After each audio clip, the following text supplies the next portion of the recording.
चलिए खबरों की शुरुआत करते हैं। संसद के चालू बजट इजलास के दूसरे मरहले में सदन के अंदर हंगामा लगातार जारी है।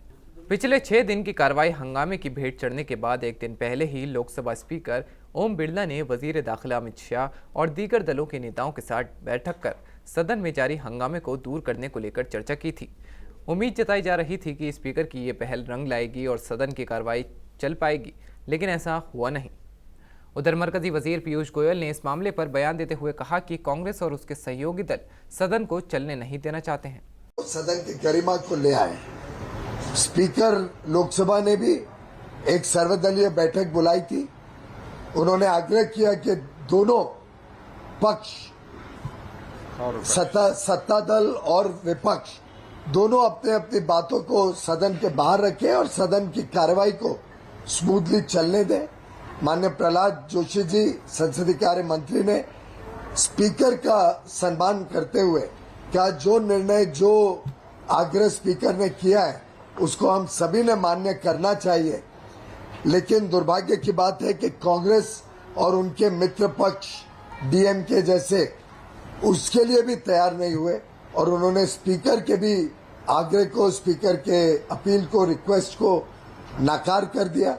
मैं समझता हूं इससे स्पष्ट हो गया है कि विपक्ष, खासतौर पे कांग्रेस, डीएमके और जो उनके सहयोगी दल हैं, वो हाउस चलाने नहीं देना चाहते। उनकी मंशा कुछ और है।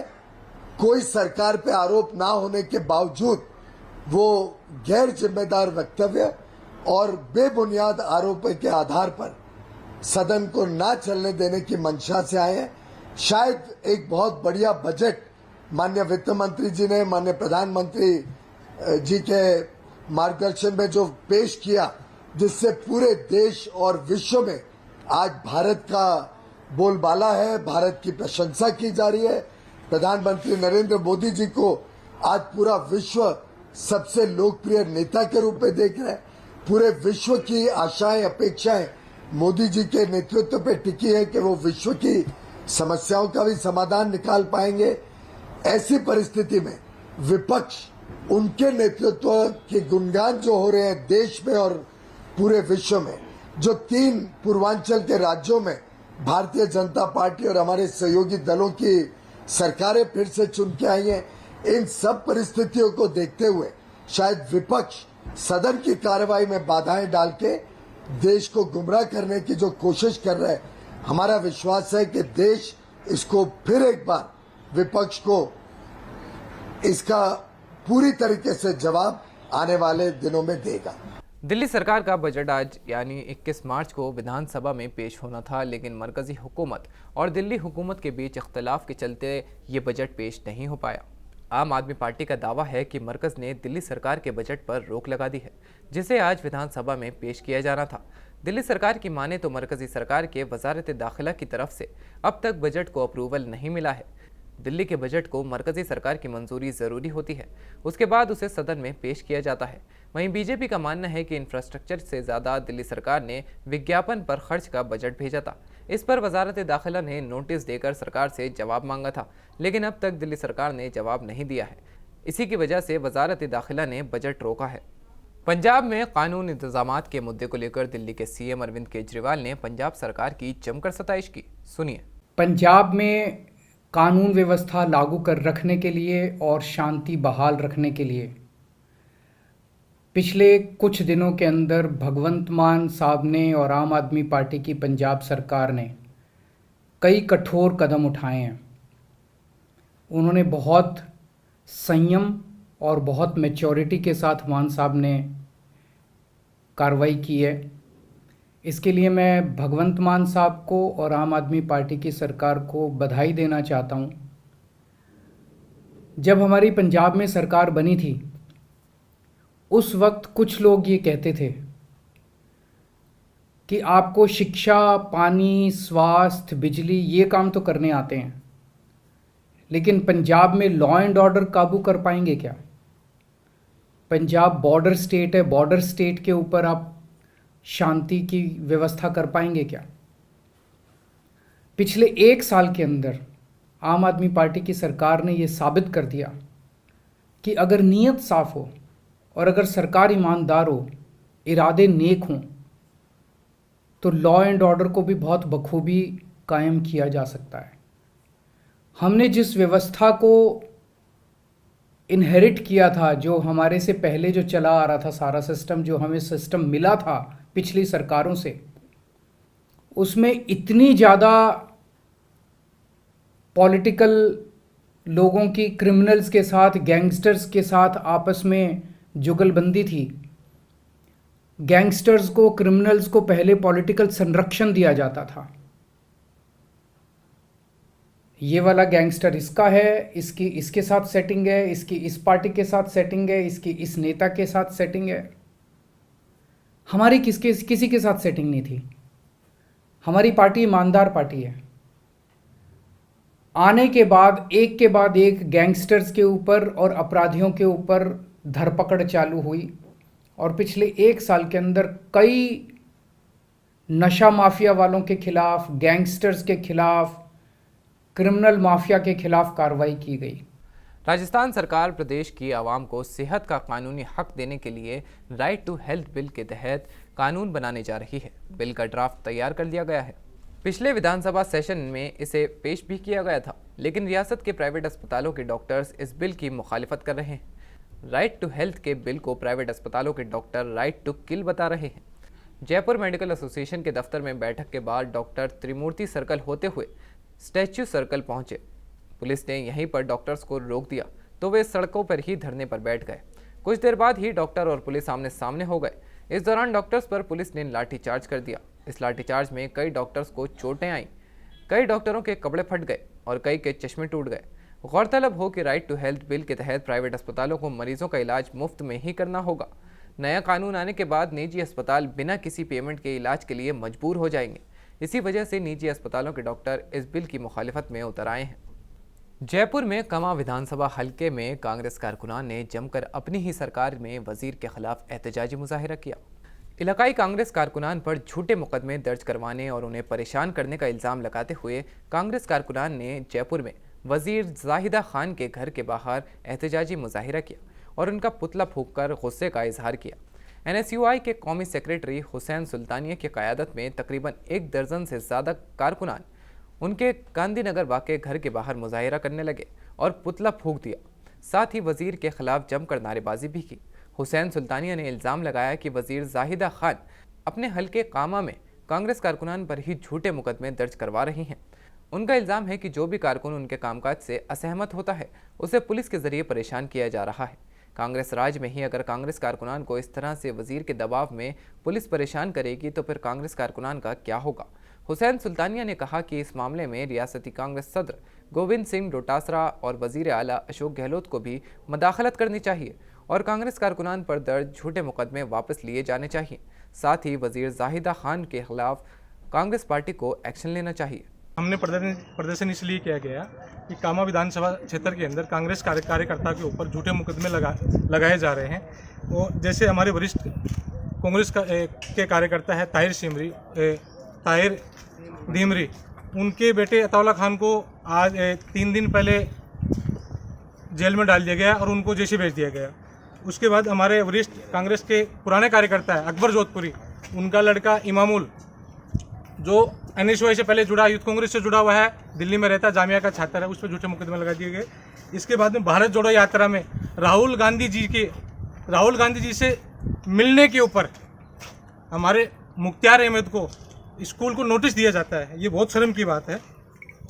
हमारे यूथ कांग्रेस के महासचिव प्रत्याशी वसीम अकरम डॉक्टर कामिल CM से मिलने के लिए घाटी में वहाँ पहुँचे थे और उनको CM से, अपने CM से को भी मिल सकता है, हमारे CM से नहीं मिल सकते हैं। CM से मिलने पर उनको गिरफ्तार किया गया।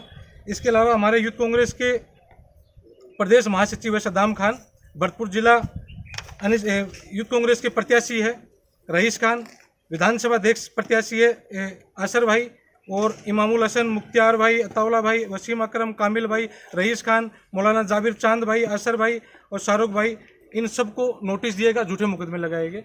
हम तो और पुलिस प्रशासन है उनसे हम तो निवेदन करते हैं आपके माध्यम से कि ये कांग्रेस के कार्यकर्ता इन पे झूठे मुकदमे लगाना छोड़ दीजिए। अगर पुलिस से एक उम्मीद होती है जनता को कि पुलिस प्रशासन की गांव के अंदर एक चौकी होती है, तो गांव के लोग निश्चित रहते हैं कि गांव के अंदर एक चौकी है, पुलिस हमारी हिफाजत करेगी। अगर पुलिस से झूठे मुकदमे लगाने लग जाए तो जनता क्या करेगी? तो मैं तो पुलिस को एक संदेश देना चाहता हूँ, अगर आप हमारे झूठे मुकदमे वापस नहीं लिए तो या तो वापस ले ले, नहीं तो हम यहाँ पुलिस हेडक्वार्टर के बाहर धरना देंगे। झूठे मुकदमे पुलिस लगा रही है, तो आप जाहिदा ये खान के यहाँ पे जाहिदा खान के इशारे पे हो रहा है, ये मंत्री जाहिदा खान खुद करवा रही है। जो कार्यकर्ता मान ली इससे नाराज है, कोई ये कहता कि मेरे गांव में रोड डालो, रोड के लिए कोई विकास के लिए अपनी लड़ाई लड़ता है, तो उन पे झूठे मुकदमे लगाती है कि मेरे खिलाफ कोई बोलो मत, अगर कोई कुछ करना है तो मेरे से झुके रहो। बीजेपी तर्जुमान संबित पात्रा ने कांग्रेस लीडर राहुल गांधी के विदेश में दिए बयान का मुद्दा उठाते हुए राहुल गांधी पर जमकर हमला बोला।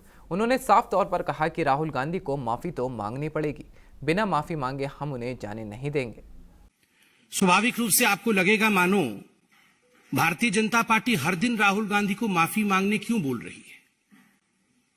विषय गंभीर है। अगर विदेश की भूमि में जाकर राहुल गांधी बार बार विदेशी ताकतों से यह निवेदन करेंगे कि आप हिंदुस्तान आइए और हिंदुस्तान की डेमोक्रेसी की रक्षा के लिए आप हिंदुस्तान के इंटरनल मैटर्स में प्रवेश करिए, उसमें घुसपैठ करिए। अगर यूके से और यूएस से राहुल गांधी लंदन में बैठकर इस प्रकार का डिमांड करेंगे तो स्वाभाविक रूप से देश इसे एक बहुत ही सहज भाव से ग्रहण नहीं करेगा। और एक पॉलिटिकल पार्टी होने के नाते, विश्व की सबसे बड़ी पॉलिटिकल पार्टी जो लोकतांत्रिक तरीके से जनता के आशीर्वाद के माध्यम से चुनी गई हो, यह भारतीय जनता पार्टी का कर्तव्य है कि सड़क में भी और सदन में भी इस विषय को उठाए। हमारा स्पष्ट मानना है कि यह विषय नहीं है, यह षड्यंत्र है। This is just not a random issue, this is a conspiracy, a consistent conspiracy by the Congress party and the Gandhi family। क्योंकि ये पहली बार इस प्रकार से जाके लंदन में कह रहे हो हिंदुस्तान की डेमोक्रेसी के खिलाफ, ऐसा नहीं है। और ऐसा भी नहीं है कि राहुल गांधी बिना माफी मांगे निकल जाएंगे। माफी तो उन्हें मांगना ही पड़ेगा, हम मंगवा के ही रहेंगे। बिहार विधानसभा में बीजेपी विधायक शाहनवाज हुसैन ने भागलपुर और पूर्णिया एयरपोर्ट का मुद्दा उठाया। उन्होंने सरकार से अपील की है कि भागलपुर और पूर्णिया एयरपोर्ट के लिए जमीन मुहैया कराई जाए। कि आपने जो कहा कि पूर्णिया और भागलपुर के बारे में, ये जो आपने जवाब दिया है, पहले तो मैं भागलपुर की भूमिका के साथ वो पूरक पूछ रहा हूँ। जी सर, मुझे मालूम है सर को दूसरे हाउस में जाना है, लेकिन भागलपुर, पूर्णिया और पूरे बिहार के लोग एयर कनेक्टिविटी के सवाल पर सरकार की गंभीरता भी देखना चाहते हैं, इसलिए चाहते हैं कि इस पर ज़रूर हमारे हाउस में भी रहें सर, और सर तो उसी हाउस के हैं।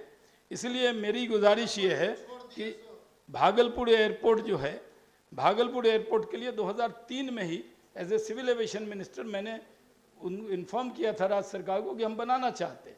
अब वहाँ वो शहर में वो आबादी है, वहाँ से कोई भी बड़ा जहाज़ नहीं उतर सकता, वहाँ गौशाला की ज़मीन है, आप ज़मीन उपलब्ध कराइए। आप रोड के लिए ज़मीन उपलब्ध कराते हैं, इंडस्ट्री के लिए ज़मीन उपलब्ध कराते हैं।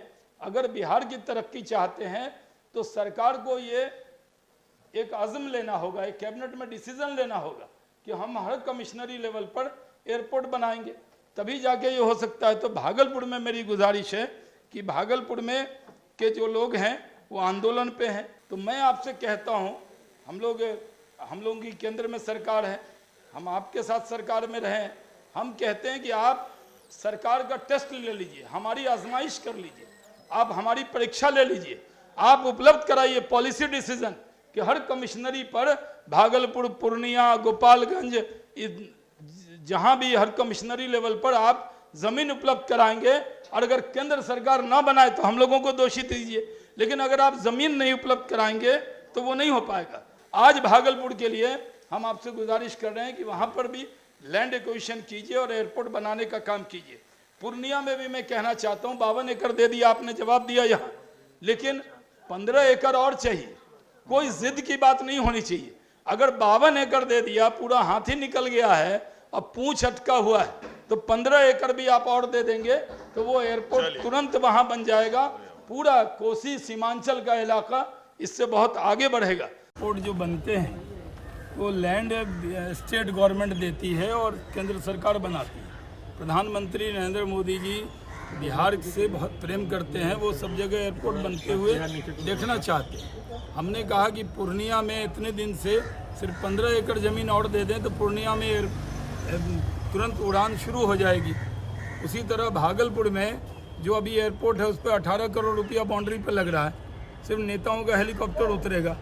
लेकिन अगर वहाँ पर गौशाला की ज़मीन है और ज़मीन है, अगर ज़मीन दे दें तो भागलपुर में सिल्क सिटी है, वहाँ भी तुरंत एयरपोर्ट का काम शुरू हो जाएगा।